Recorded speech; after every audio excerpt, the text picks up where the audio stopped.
दोस्तों नमस्कार। राज्यसभा यानी काउंसिल ऑफ स्टेट, संसद का एक सदन राज्यसभा। हम लोग संसद के दूसरे सदन यानी लोकसभा के बारे में जान चुके हैं, देख चुके हैं। इससे संबंधित 5 वीडियो बन चुका है। तो आप लोग इसी चैनल के माध्यम से प्लेलिस्ट में जाएंगे और 5 वीडियो को देखेंगे सही तरीके से। आपको लोकसभा संबंधित जितने भी क्वेश्चन हो सकता है वो सारे आपको वहां पर मिल जाएंगे।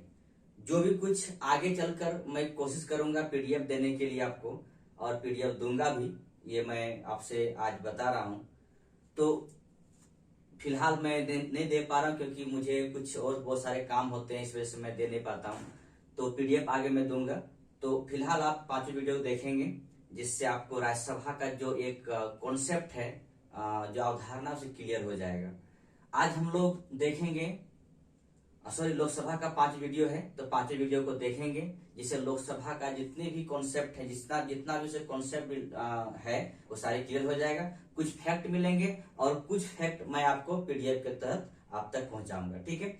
आज हम लोग देखेंगे राज्यसभा के बारे में। तो राज्यसभा यानी काउंसिल ऑफ स्टेट, कहने का मतलब है भारतीय संसद का दूसरा और उच्च सदन। यानी एक तो सदन था पहले आपके पास, प्रथम सदन लोकसभा के रूप में, और दूसरा सदन ये है, और इसे उच्च सदन कहते हैं। लोकसभा को हम लोग निम्न सदन कहें और राज्यसभा को उच्च सदन कहा जाता है। दोस्तों एक बात ध्यान रखेंगे, राज्यसभा में जो सदस्य होते हैं वो राज्यों से और 2 संसदीय क्षेत्र यानी एक दिल्ली और पौंडीचेरी से मेंबर के रूप में आते हैं। तो यानी राज्यों का सबसे बड़ा हिस्सेदारी यहाँ पर है। और दूसरी बातें हैं कि प्रत्येक राज्य का सीट जो है वो जनसंख्या पर डिपेंड करता है। जिस राज्य में जितना ज्यादा जनसंख्या है उस आधार पर राज्यसभा में सीटें दिया गया है। यानी कहने का मतलब ये हुआ कि किसी राज्य में सीट ज्यादा है, किसी राज्य में सीट कम है। और आप लोग ध्यान रखेंगे जैसे कि बिहार में कुछ सीटें हैं, झारखंड में अपना कुछ सीटें, सबसे अधिक सीटें उत्तर प्रदेश में है। तो उत्तर प्रदेश में सीट ज्यादा होने की वजह यह है कि वहां की जनसंख्या बहुत ज्यादा है। कहा जाता है कई देश की जनसंख्या, 3-4 देश मिला देंगे जनसंख्या, तो उत्तर प्रदेश जनसंख्या अकेला उतना है। तो जनसंख्या उत्तर प्रदेश का अधिक होने की वजह से राज्यसभा का सीट भी उत्तर प्रदेश में ज्यादा है, तो उस आधार पर लोकसभा का सीट भी ज्यादा है। यानी जनसंख्या पर डिपेंड करता है राज्यसभा की सीटें। और मेरे पास मात्र 2 ऐसे यूटी क्षेत्र हैं, यानी संसदीय प्रदेश है, जहां से राज्यसभा की सीटें हैं, एक दिल्ली और दूसरी पांडिचेरी। बाकी जितने भी यूटी क्षेत्र है वहां से राज्यसभा की कोई भी सीटें नहीं है। तो चलिए हम लोग यहाँ देखते हैं। पहली बात तो ये कहा गया कि राज्यसभा भारतीय संसद का दूसरा या उच्च सदन है, यानी सेकेंड या उच्च सदन के नाम जानेंगे। आपको पहले में बता चुका, लोकसभा का वो प्रथम सदन था और वो निम्न सदन था। ठीक है। लेकिन लोकप्रिय सदन लोकसभा है, क्योंकि वहां पर जो सदस्य है वो डायरेक्ट जनता द्वारा चुन के आती है। ठीक है। डायरेक्ट जनता वोट करते हैं, जनता द्वारा चुनकर लोकसभा में पहुंचते हैं। लेकिन यहाँ पर जनता वोट नहीं करते हैं। हम लोग वोट करके देखेंगे कौन वोट करते हैं। ठीक है। आगे चलते हैं। राज्यसभा का गठन के बारे में अनुच्छेद है 80। ध्यान रखेंगे, राज्यसभा का जो गठन होता है उसका अनुच्छेद 80 के तहत में है। 80 का 1 में कहता है कि राज्यसभा में अधिकतम संख्या 250 हो सकता है। यानी राज्यसभा में कुल मेंबर की अधिकतम से अधिकतम संख्या 250 हो सकता है। लेकिन आपको पता है कि 250 फिलहाल मेरे पास मेंबर नहीं है। कितना है बाद में आऊंगा, लेकिन इससे पहले 250 को 2 भाग बांटेंगे। 238 राज्य एवं यूटी क्षेत्र से, और 12 सदस्य का मनोनीत करेंगे कौन? राष्ट्रपति। वो भी किस सेक्टर से? कला, साहित्य, विज्ञान और समाज सेवा। इन चारों सेक्टर से 12 सदस्य का मनोनीत करेंगे कौन? राष्ट्रपति करेंगे। ठीक है। और 238 सीटें स्टेट प्लस यूटी क्षेत्र से आएंगी। ठीक। अब फिलहाल हमारे राज्यसभा में कुल मेंबर की संख्या 245 है। ध्यान रखेंगे 245 है, 245 सीटें हैं। ठीक है। जिसमें 229 ये 229 सीटें कहां से आ रहा है, स्टेट से आ रहा है। ठीक है, स्टेट से 4 सीटें यूटी क्षेत्र से। उन 4 सीटों में 3 सीट दिल्ली से और 1 सीट पौंडीचेरी से। ध्यान रखेंगे 245 में 229 स्टेट से यानी राज्यों से, 4 सीटें यूटी क्षेत्र से यानी संघ प्रदेश से। उन 4 सीटों में 2 राज्य खासकर दिल्ली और पौंडीचेरी, दिल्ली से 3 सीट और पौंडीचेरी से 1 सीट। ठीक है, और 12 मेंबर की नियुक्ति कौन करेंगे, प्रेसिडेंट। ध्यान रखेंगे प्रेसिडेंट करेंगे यानी राष्ट्रपति इसको मनोनीत कर राज्यसभा में भेजेंगे। किसको भेजेंगे, जो कला में ख्याति प्राप्त हो, साहित्य में ख्याति प्राप्त हो, विज्ञान में या समाज सेवा में। ठीक है, इतना तक आगे बढ़ते हैं। अब ध्यान रखेंगे इसका जो मेंबर है 245 मेंबर जो है, इसमें 229 और 4 यानी टोटल कितना हुआ, 29 4 33, 233 मेंबर का जो चुनाव होने वाला है, निर्वाचन होने वाला है, वो निर्वाचन किस आधार पे होगी। ठीक है, यानी सदस्यों का निर्वाचन किस आधार पे होगा। एक बार ध्यान रखेंगे इसका जो निर्वाचन होता है, राज्यसभा का मेंबर का जो निर्वाचन होता है, वो मेंबर जो वोट करते हैं, यानी जो 233 मेंबर जो राज्यसभा में जाएंगे स्टेट यूटी क्षेत्र से, तो कोई तो वोट करने वाले व्यक्ति होंगे। कौन वोट करेंगे, तो वोट करेंगे कौन, विधानसभा के निर्वाचित प्रतिनिधियों द्वारा वोट करेंगे, यानी जनता नहीं, विधानसभा में जो जीत कर गए। ठीक है, जनता जिससे वोट किया वो जीत कर विधानसभा मेंबर बने यानी एमएलए बने, वो एमएलए राज्यसभा के मेंबर को वोट करेंगे। वो भी कौन, निर्वाचित मेंबर, ना कि मनोनीत। ध्यान रखेंगे विधानसभा में निर्वाचित मेंबर, विधानसभा के निर्वाचित मेंबर वोट करेंगे राज्यसभा के सदस्यों को। ठीक है, जो उसके उम्मीदवार होंगे उसको वोट करेंगे। वोट के आधार क्या होगा, अनुपातिक प्रतिनिधित्व पद्धति के अनुसार एकल संक्रमणीय मत प्रणाली द्वारा। यानी याद कीजिए, राष्ट्रपति, प्रेसिडेंट और वाइस प्रेसिडेंट की जिस तरह की वोटिंग होता था या वोटिंग की प्रक्रिया जिस तरह है, उसी प्रक्रिया के तहत में यहां पर भी राज्यसभा मेंबर को भी वोट किया जाएगा। कौन वोट करेंगे, विधानसभा के निर्वाचित प्रतिनिधित्व द्वारा वोट करेंगे। ठीक है, तो यानी जो एमएलए जीत कर गए हैं, एमएलए विधानसभा में गए जीत कर, वही वोट करेंगे। किसको वोट करेंगे, राज्यसभा के उम्मीदवारों को। ठीक है, आगे बढ़ते हैं। विधानसभा के मनोनीत सदस्य राज्यसभा के चुनाव में भाग लेते हैं। ध्यान रखेंगे, मैं कितना बार बोल चुका हूं कि विधानसभा के मनोनीत सदस्य राज्यसभा चुनाव भाग नहीं लेते हैं। लेकिन ध्यान ये भी रखेंगे कि पौंडीचेरी और दिल्ली 2 ऐसे राज्य हैं, यूटी क्षेत्र हैं, जहां से विधानसभा का मेंबर आते हैं। यहां दिल्ली से 3 और पौंडीचेरी से 1 मेंबर, दो संघ क्षेत्र ऐसा है जहां से विधानसभा का मेंबर हैं। बाकी जो संघ क्षेत्र है वहां से विधानसभा के मेंबर नहीं है। आगे बढ़ते हैं। 2003 में एक संशोधन किया गया था, संसद द्वारा संशोधन किया गया। राज्यसभा के निर्वाचन पद्धति में 2 प्रकार का परिवर्तन किया गया। एक परिवर्तन ये है कि राज्यसभा का जो उम्मीदवार होंगे, पहले क्या होता था कि राज्यसभा का अगर मान लीजिए बिहार से किसी को चुनाव लड़ना राज्यसभा से, तो बिहार के ही लोग होंगे उसमें, यानी बिहार के किसी भी जिले के हो सकते, जरूरी नहीं पटना का होगा, जरूरी नहीं क्या बोला जाए कि आरा बक्सर का होने वाले हैं, वो कहाँ के होंगे, वो बिहार के ही होंगे।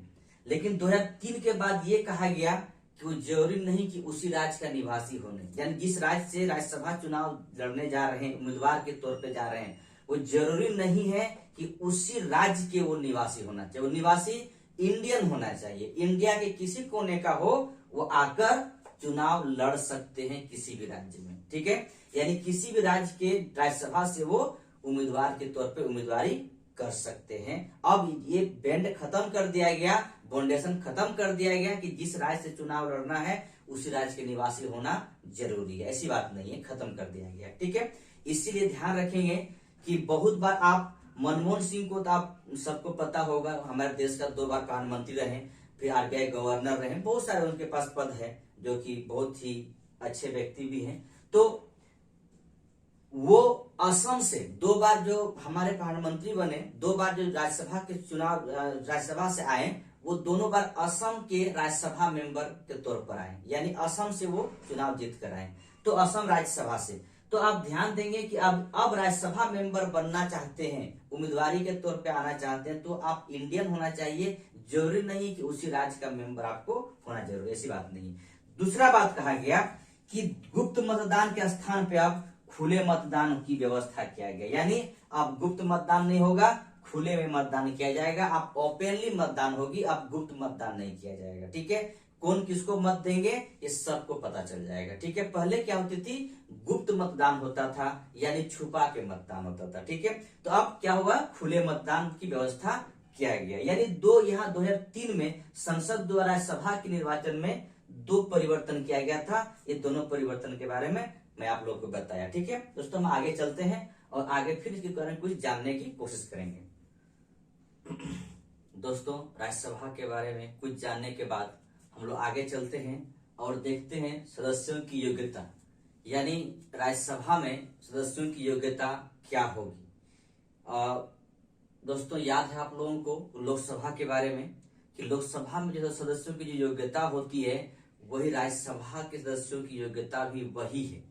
बस फर्क इतना सी बात है कि राज्यसभा के सदस्य लोकसभा के सदस्य बनने के लिए एज 25 साल है, तो राज्यसभा सदस्य बनने के लिए एज न्यूनतम एज 30 साल है। दोस्तों याद रखेंगे, लोकसभा और राज्यसभा के सदस्यता बनने के लिए यानी सदस्य का योग्यता धारी जो होना चाहिए, योग्यता आपको पास होना चाहिए, क्वालिफिकेशन होना चाहिए, वो योग्यता दोनों सेम है, दोनों में कोई अंतर नहीं। बस एक अंतर है कि लोकसभा में न्यूनतम उम्र यानी सदस्य बनने की न्यूनतम उम्र 25 साल है, तो राज्यसभा का मेंबर बनने के न्यूनतम उम्र 30 साल है। ठीक है, आगे बढ़ते हैं।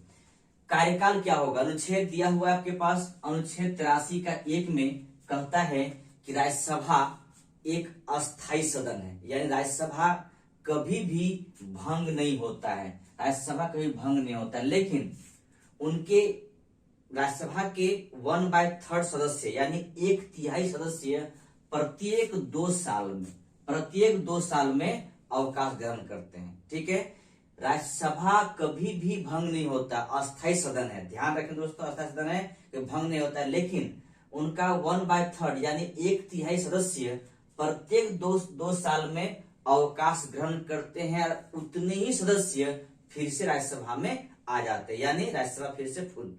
ठीक है, जितना गया उतना फिर आ गया। ठीक है, राज्यसभा के सदस्य जितना गए बाहर उतना फिर आ गए, यानी राज्यसभा फुल, यानी 1/3 सदस्य गए 2 साल में तो उतने सदस्य फिर से तुरंत आ जाएंगे। ठीक है, लेकिन दोस्तों इतना याद रखेंगे कि हर प्रत्येक सदस्य का कार्यकाल जो होगा वो 6 वर्ष का होता है। राज्यसभा के प्रत्येक सदस्य का कार्यकाल 6 वर्ष का होता है, लेकिन राज्यसभा कभी भी भंग नहीं होती है, ये याद रखेंगे। ठीक है, ये था राज्यसभा के बारे में कुछ मोटा मोटी फैक्ट। ठीक है, अब राज्यसभा में चलते हम लोग और उसका सभापति और उप सभापति के बारे में जानेंगे, यानी राज्यसभा के चेयरमैन और डिप्टी चेयरमैन, ये 2 सदस्य ऐसे हैं जो राज्यसभा के बहुत ही उच्च अधिकारी के रूप में आप कह सकते हैं। ठीक है, तो सभापति और उप सभापति। दोस्तों आपको याद रखिएगा, अनुच्छेद 89 यानी 89 के अनुसार हमारे देश का, भारत का उपराष्ट्रपति राज्यसभा का पदेन सभापति होता है। भारत के उपराष्ट्रपति राज्यसभा का पदेन सभापति होता है और इसका कार्यकाल 5 वर्ष का। ध्यान रखेंगे, राज्यसभा का जो सभापति होता है वो पदेन सभापति होते हैं। कौन होते हैं, राष्ट्रपति होते हैं, वाइस प्रेसिडेंट होते हैं, और कार्यकाल कितना होता है उसका 5 साल। ठीक है, जबकि आपको अभी भी बताया कि राज्यसभा के सदस्यों का कार्यकाल 6 वर्ष होता है। ठीक है, तो दोस्तों एक चीज और याद रखेंगे कि उपराष्ट्रपति राज्यसभा का सदस्य नहीं होता है। राज्यसभा सभापति तो होता है, लेकिन राज्यसभा का सदस्य उपराष्ट्रपति नहीं होता है। और उपराष्ट्रपति कार्यकाल कितना है, 5 वर्ष, उस प्रकार सभापति कार्यकाल भी 5 वर्ष ही होगा।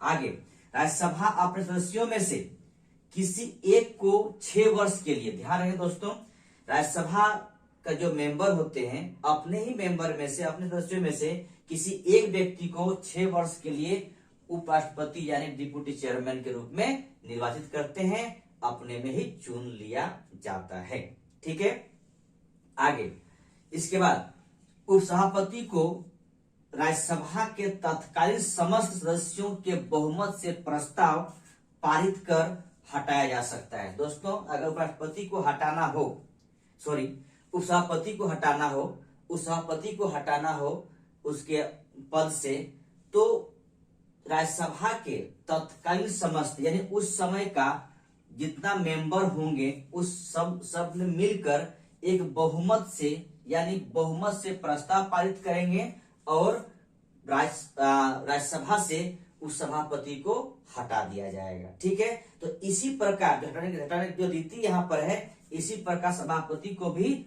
हटाया जा सकता है। ठीक है, यानी दोनों सदनों की आवश्यकता नहीं पड़ेगी। उपसभापति हटाना हो या सभापति हटाना हो तो सिर्फ राज्यसभा द्वारा ही अपने संकल्प पारित करेंगे और उस संकल्प से बहुमत से पास कर दिया जाएगा और दोनों सदस्य को हटाया जा सकता है। अगर दोस्तों ध्यान रखेंगे कि सभापति राज्यसभा का अध्यक्षता करते हैं। ठीक है, अगर सभापति ना हो तो उपसभापति अध्यक्षता करेंगे और अगर दोनों ना हो तो राष्ट्रपति द्वारा राज्यसभा के किसी मेंबर को जो सभापति के लायक हैं उसी को चुनकर सभापतित्व करने का अधिकार देते हैं और अध्यक्षता भी वही करते हैं। ठीक है, तो ध्यान रखें इस बात को लेकर, अगर दोनों ना हो तो राज्यसभा के किसी मेंबर को राष्ट्रपति द्वारा मनोनीत कर देते हैं कि आप सभापति के तौर पर काम कीजिए। ठीक है, तो इसको हटाने का प्रोसेस बहुत सिंपल है। तत्कालीन सदस्यों द्वारा बहुमत से प्रस्ताव पारित किया जाएगा और राज्यसभा के सभापति और उपसभापति को हटा दिया जाएगा। लेकिन बस इतना समझिए, सभापति के हटाने के बाद लोकसभा में जाकर उसकी रिपोर्ट होता है और लोकसभा का जो मेंबर होते हैं बस एक सहमति बताते हैं कि हाँ ठीक है, कोई बात नहीं, हटा दीजिए। वहां पे वोटिंग कुछ होता नहीं लोकसभा में। ठीक है, आगे अनुच्छेद 92 कहता है कि अगर सभापति या उपसभापति पर कोई संकल्प विचाराधीन है यानी हटाने की बात चल रही है तो उस समय वो अध्यक्षता नहीं करेंगे।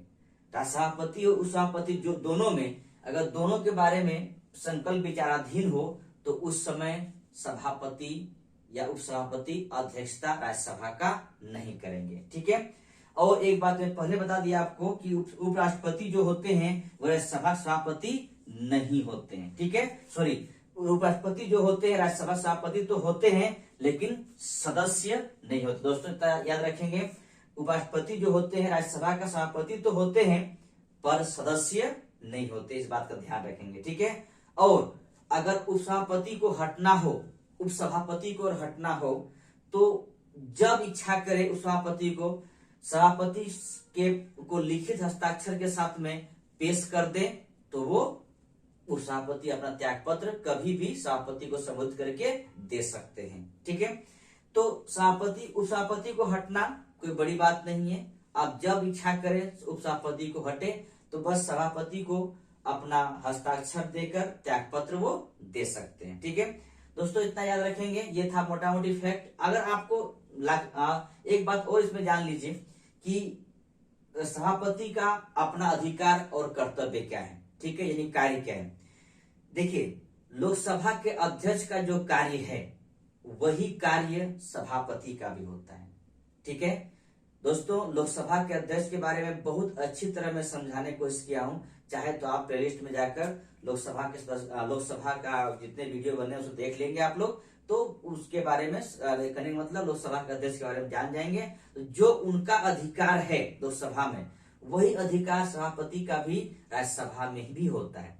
बस फर्क इतना सा है कि लोकसभा के अध्यक्ष को धन विधेयक के बारे में अपना बहुत बड़ा अधिकार दे रखा हुआ है कि कौन सा विधेयक धन विधेयक होगा, उसका ही निर्णय सर्वोपरि होता है।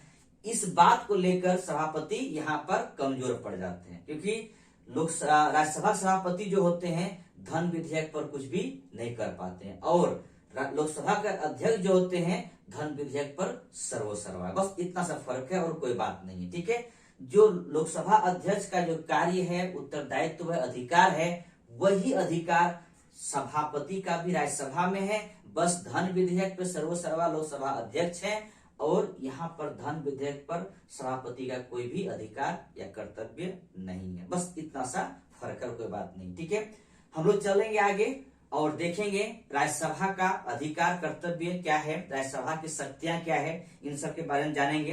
राज्यसभा कौन कौन सा शक्ति दिया गया है संविधान द्वारा। लेकिन दोस्तों वीडियो आज यहीं तक रखते हैं। अगला पार्ट में आपके पास राज्यसभा का शक्ति के बारे में एक वीडियो बन के आएगा। आप लोग कंटिन्यू रखेंगे इसी चैनल के माध्यम से। आपके पास पूरा तरह से जितना भी हो सके आपके पास जीके जीएस का जितना भी पार्ट हो सके वो आपके पास आएगा। और इसमें इस चैनल के द्वारा कुछ और जोड़ना चाहें तो आपको मैं बताऊंगा। बस आप लोग बने रहिए और यूं ही वीडियो को देखते रहें। लाइक, शेयर और सब्सक्राइब भी कर लेंगे। थैंक यू, धन्यवाद।